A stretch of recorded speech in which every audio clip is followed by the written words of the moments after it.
그러면 이어서 17번을 먼저 풀어드리도록 하겠습니다. 17번인데 17번은 환상 솔레노이드에 감겨진 코일의 권횟수를 3배로 늘리면 자체 또는 자기 인덕턴스는 처음에 몇 배가 될까요? 라는 내용이고요. 인덕턴스라는 건 환상 솔레노이드 인덕턴스는 자로의 길이 분의 얼마?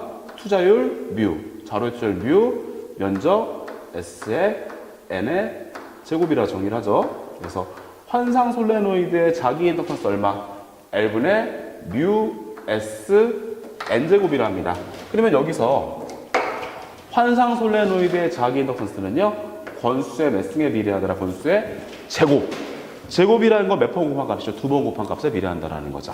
근데 여러분 지금 권수를 몇 배로 한다 했습니까? 3배. 근데 그놈의 제곱, 다시 말하면 2번 곱한 값에 비례하니까 3 곱하기 3은 얼마가 돼야 되겠죠? 9가 돼야 되겠죠. 그래서 인덕턴스는 처음에 9배가 됩니다.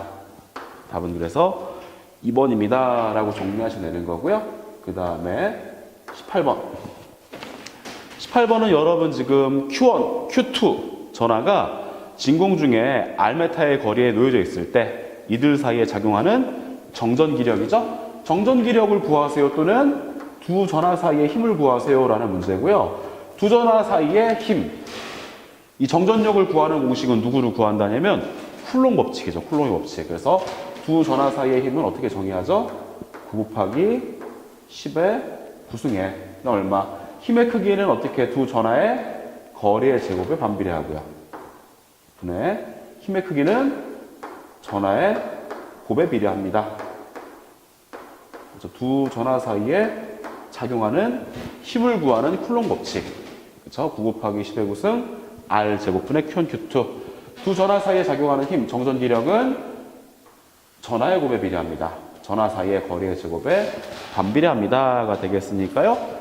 답은 몇 번이냐면 답은 뭐 4번이죠. 4번. 이렇게 정리하시면 되겠고요. 그 다음 19번. 다음에서 나타내는 법칙은 유도 기전력은요. 자신이 발생 원인이 되는 자속의 변화를 방해하는 방향이다 라는 건데요. 일단 무슨 법칙이죠? 전자유도 법칙이죠. 전자유도 법칙. 전자유도 현상이죠. 전자유도 현상. 전자유도 현상은 크게 몇 가지 법칙이 있습니다. 두 가지죠? 1번 누구? 전자유도는 렌츠의 법칙이 있고요. 2번 누가 있습니까? 2번 패러데이 법칙이 있죠. 일단 전자유도가 뭔지 말씀을 드릴 건데요. 전자유도라는 건 뭐예요? 항상 이런 걸 전자유도라 하죠. 누가 변화합니다?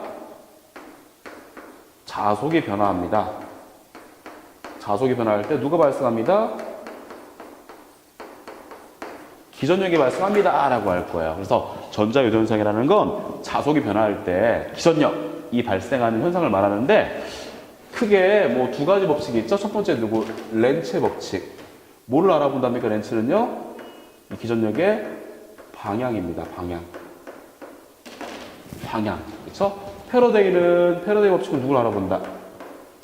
크기를 알아보는 법칙이죠. 전자유도 현상, 자속이 변화할 때 기전력이 발생하는데 렌츠의 법칙은 방향을 알아내는 법칙이고 패러데이 법칙은 크기를 결정한다. 이렇게 기억하시면 되겠고요. 렌츠의 법칙은 방향을 말하는데 자속이 변화할 때 기전력이 발생하는데 어떤 방향으로 발생한다고 정의하죠? 자속의 변화를 방해하는 방향으로 발생합니다. 이렇게 정의를 하고요. 패러데이 법칙은요. 크기를 결정하죠? 누구와? 권수와 자속 변화량에 비례한다라고 우리가 간단하게 정리하시면 될 것 같아요. 그래서 전자유도 법칙, 전자유도 현상, 자속이 변화할 때 기전력이 발생하는데 렌츠는 방향을 결정한다. 방해하는 방향으로. 패러데이는 크기를 결정하는데 권수와 자속의 변화량에 비례합니다. 근데 여러분 얘는 지금 문제가 방향을 물어보고 있잖아요. 자속의 변화를 방해하는 방향으로 기전력이 발생합니다. 자속이 변화하는데 그래서 어떤 법칙이라고 보시면 되는 거냐면은 렌츠. 답은 그래서 2번입니다. 라고 여러분께서 이렇게 정리를 해주시면 되겠고요. 그러면 이어서 20번 문제를 한번 풀어드리도록 하겠습니다. 20번 문제는요. 임피던스 J가 지금 얼마나 돼 있냐면 6 플러스 J 8일 때 요 회로에 누구를 구하세요 라고 되어 있냐면요. 서세턴스를 구하세요 라고 되어 있습니다. 서세턴스라 되어 있고요. 여러분 요놈들의 각각의 역수가 있죠? 요 임피던스는 누구와 누구로 이루어져 있냐면 요놈을 뭐라 하죠? 저항. 그쵸? 요놈을 뭐라 합니까? 요놈은요. 리액턴스 각각 X라 하죠. 그래서 임피던스는 누구와 저항과 누구? 허수 성분인 리액턴스의 합을 뭐라 하냐면 임피던스라는 거죠. 그렇죠? 근데 어드미턴스라 하죠. 요 임피던스의 역수 어드미턴스는 누구? 저항의 역수인 누구와?